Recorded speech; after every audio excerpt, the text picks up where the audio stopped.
집에 가서 밥 먹으려고. 배가 너무 고팠어.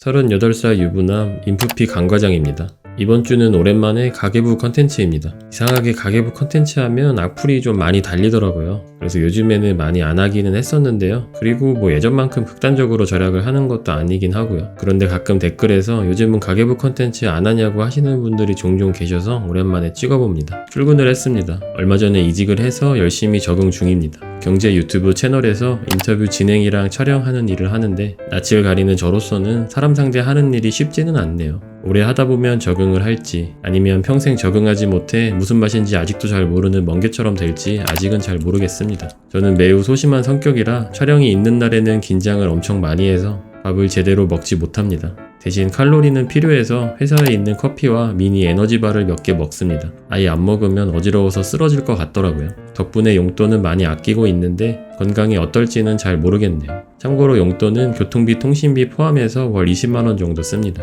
매일 새로운 사람을 만나는 일이 굉장히 스트레스이지만 다행히 일 자체는 혼자 합니다. 그리고 촬영 때문에 출근할 때 빼고는 재택근무를 합니다. 그래서 동료 스트레스는 적다고 볼 수 있겠습니다. 아무튼 어디에서도 못 보셨을 경제 유튜브 채널에서 일하는 노동자의 브이로그를 보고 계십니다. 오늘은 두 분을 인터뷰했고 대충 6-7시간 정도 일한 것 같네요. 촬영 마치고 집에 왔습니다. 하루 종일 굶었더니 몸 허기지고 아무것도 안 먹었어? 죽을 것 같아. 그 회사에서 커피 마시고 김밥이라도 먹지.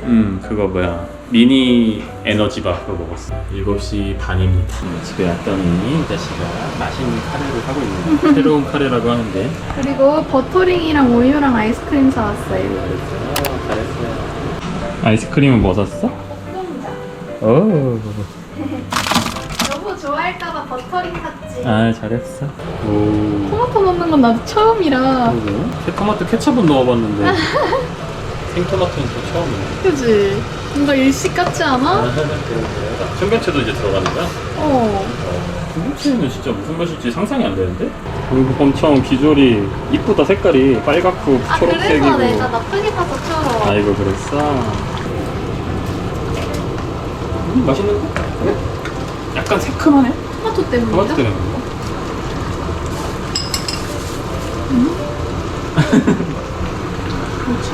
괜찮은 것 같아? 엄청 맛있진 않네. 그래? 아니야. 이거 한 칸은 하루 분량이래. 뭐? 칼로리가? 하루 분량으로 한 거라는. 버터링은? 버터링 어떻게 한 칸에 하루씩 먹어? 한 번에 3칸 아니야?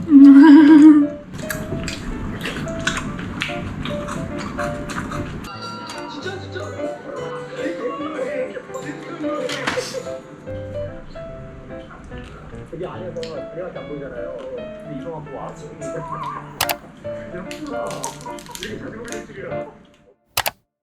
네, 출근하고 있습니다.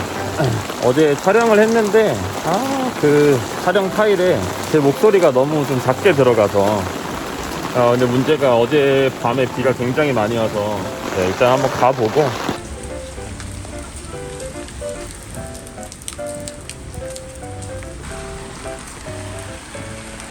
오늘의 첫 지출입니다. 현관문 도어라 건전지가 다 떨어져서 건전지 4개 샀습니다. 수요일에도 촬영이 2개 있는데 너무 긴장되고 부담이 돼서 심장이 너무 빨리 뛰고 숨도 잘 안 쉬어지네요. 진정을 좀 시켜야 할 것 같아서 맛있는 청심환 2개를 사왔습니다. 피 같은 제 용돈 10,000원을 지출했네요. 별거 아니라고 머릿속으로는 계속 생각을 하는데 몸이 말을 듣지 않습니다. 왜 이렇게 긴장도 잘하고 걱정도 많은 성격인지 모르겠네요. 이런 성격으로 사회생활 14년 넘게 어떻게 했나 싶습니다. 긴장하기 대회나 걱정 만들기 대회 같은 게 있었다면 아마 꽤 오랜 기간 챔피언을 차지했을 것 같습니다. 먹으니까 그래도 조금은 진정이 되는 것 같기도 합니다. 대신 조금 졸리네요. 수요일에는 반도체랑 연금 관련 인터뷰가 있어서 공부를 합니다.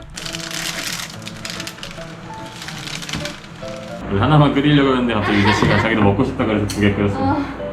나도 라면 맛있더라. 맛있다. 아 근데 만약에 일식에 여행 해외로 갔으면 집 만약에 물 차면 어떡해?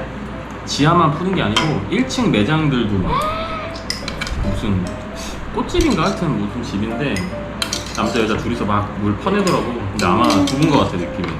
아이고 너무 스트레스 받겠다.께서 오셨다고 하셨는데 장인어른이라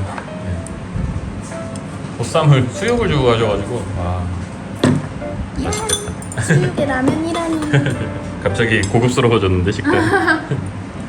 맛있다. 지난주에 시켰던 쌀이 왔네요.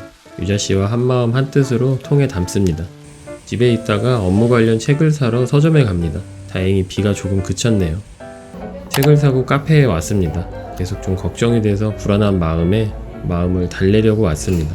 원래 카페 오는 거 좋아하는데 요즘은 잘 못 오네요. 커피값으로 2,000원 썼고요. 불안함을 달래는 값입니다. 집에 와서도 계속 일을 했습니다. 제가 반도체를 공부하는 날이 오다니 참 오래 살고 볼 일입니다. 네, 새벽 2시 반이고요. 허리 통증이 심해서 잠이 너무 안 오더라고요. 그래서 야밤에 혼자서 폼롤러를 했습니다. 간만에 책상에 오래 앉아 있으려니 허리가 적응을 못하나 봐요. 유자씨 저는 안방문 닫고 폼롤러를 했는데 유자씨가 혹시나 오해는 안 했으면 좋겠네요. 원래는 훨씬 더 일찍 가려고 했는데 어젯밤에도 잠이 너무 안 와가지고 갑자기 뜬금없이 모기가 엄청 또 많이 생겨가지고 한 4시 반 정도 그때까지 계속 설치다가 깨서 모기 잡고 다시 자려고 하는데 또 잠이 안 와가지고 엄청 비몽사몽 상태입니다. 이 상태로 이렇게 인터뷰를 하는 게 맞는 건지 반도체 공부한다고 자면서도 계속 이제 반도체에 관련된 영상들을 듣고 이렇게 하다 보니까 제가 누구인지 지금 무슨 상태인지 얼른 가서 세팅하고 오늘은 제발 촬영 관련된 문제가 좀 없었으면 좋겠는데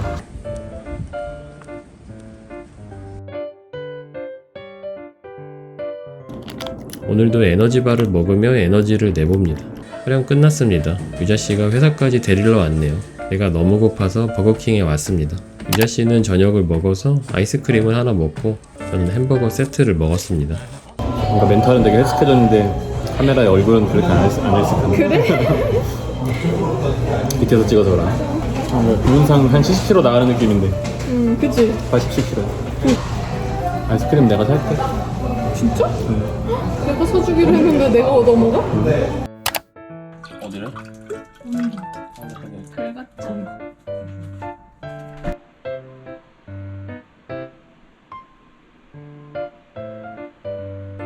유자씨 입던 약이 떨어져서 산부인과에 같이 왔습니다. 산부인과 관련된 비용은 나라에서 주는 돈으로 해결하고 있습니다. 진료가 끝나고 배가 너무 고파서 김밥집에 왔습니다. 김밥만 한 줄씩 먹기로 했는데 저는 그냥 김밥, 유자씨는 참치김밥을 먹었습니다. 저희 부부는 식비를 어떻게 지출할 것인가에 대해서 평소에 많은 논의를 하는데요. 현재 기준으로 외식비는 각자 용돈에서 해결하자로 정한 상태입니다. 더 좋고 효율적인 방식을 위해 방법은 계속 바꿔나갈 생각입니다. 유자씨가 제 그냥 김밥을 하나 가져가고 참치김밥을 줬습니다. 절 위하는 유자씨의 마음을 다시 한번 느껴봅니다. 김밥 하나로는 부족해서 결국 라볶이를 추가했습니다. 결국 각자 용돈 6,000원, 7,000원씩 지출했습니다. 원래는 집에 가서 밥을 먹으려고 했는데 외식을 해버렸네요. 외출할 때는 배를 든든히 채우고 나가거나 공복을 잘 참아내는 연습을 평소에 해두는 게 필요합니다. 이상하게 집에 들어가기가 싫어서 카페에서 일을 했습니다. 집을 좋아할수록 돈 아끼기가 좋으니까 집을 좋아하는 연습을 꾸준히 해두는 편이 절약하는 데 유리합니다. 생각을 해보니 집에 가면 일을 해야 하는데 일을 하기 싫어서 집에 가고 싶지 않았던 것 같기도 합니다. 노는 느낌과 일하는 느낌 그 중간 어딘가를 느껴보려고 카페에서 일을 하기로 정했던 것 같기도 하네요. 재택근무의 장점은 어디에서나 일할 수 있다는 점이고 재택근무의 단점은 어디에서든 일할 수 있어야 한다는 점입니다. 커피값은 각자 용돈으로 지출했습니다. 외출 시 지출을 공동 생활비에서 쓰면 이상하게 조금 더 비싼 음료를 마시게 되는데 개인 용돈으로 하면 적당히 먹게 돼서 장점이 있는 것 같습니다. 마트에 왔는데 과일 채소 가격이 많이 비싸네요. 어느새 생겨버린 얼굴의 잡티처럼 과일의 가격 인상은 미리 대비하지 못한 채 갑자기 나타나기도 합니다. 조금 더 가격이 저렴한 시장 과일 가게에서 포도를 조금 샀고 찌개용 돼지고기를 조금 사서 집으로 돌아왔습니다. 목요일은 총 32,300원 지출했네요. 금요일 저녁에는 치킨을 먹었습니다. 저희도 종종, 요즘은 조금 자주 유혹에 빠지기도 합니다. 그래도 한 달에 정한 50만원 생활비 내에서 지출하려고 하는 편이고요. 50만원을 다 쓰지는 않습니다. 무작정 최대치로 아끼려고 할 경우 너무 지칠 수 있기 때문에 어느 정도 선을 정해놓고 그 선 안에서는 자유롭게 소비하는 게 오래 지속할 수 있는 방법이지 않나 싶습니다. 80kg 후반대인 제가 할 소리는 아니지만 다이어트랑 비슷한 것 같아요. 절약을 하면서도 가끔 즐길 수 있는 방법을 한 가지 더 말씀드리자면 플렉스 통장을 만드는 건데요. 매달 5만원, 10만원 일정 금액을 넣어둬도 좋고, 저 같은 경우는 한 1년 전부터 가끔 배달 알바를 하는데 그때 배달비들을 한 통장에 차곡차곡 모으고 있습니다. 배달로 한 달에 많은 돈을 버는 건 아니지만 시간이 오래 지나다 보니 벌써 100단위 이상의 돈이 됐습니다. 당장 그 돈으로 비싼 옷을 사거나 비싼 가방을 사거나 할 건 아니지만 꼭 필요하다면 언제든지 살 수 있고, 누구를 만나서 밥을 한 끼 살 때도 플렉스 통장을 생각하면 마음이 든든합니다. 그리고 얼마 전에 3년 전 떼었던 외주비를 600만원가량 받았는데요. 그 돈은 원래 없는 돈이다, 못 받을 것 같다 하고 살았던 돈이기 때문에 600만원 중에 일부는 플렉스 통장으로 넣어뒀습니다. 나머지 일부는 조만간 차를 살 건데 보태려고 합니다. 아무튼 저희는 나름 절약을 하면서도 가끔은 즐기기 위해 이런 식으로 준비를 하고 있고 나름 괜찮은 방법이라는 생각이 듭니다. 오늘은 오랜만에 저희 가계부 영상을 보여드렸는데요. 조금 더 나은 미래를 위해서 어디선가 열심히 절약하고 있을 구독자분들을 응원합니다. 그렇다고 현재의 행복을 전부 다 없애버리지 말고 조금씩 즐기면서 절약하시면 좋을 것 같네요. 오늘도 영상 끝까지 봐주셔서 감사합니다. 다음 영상으로 돌아올게요. 들어가세요.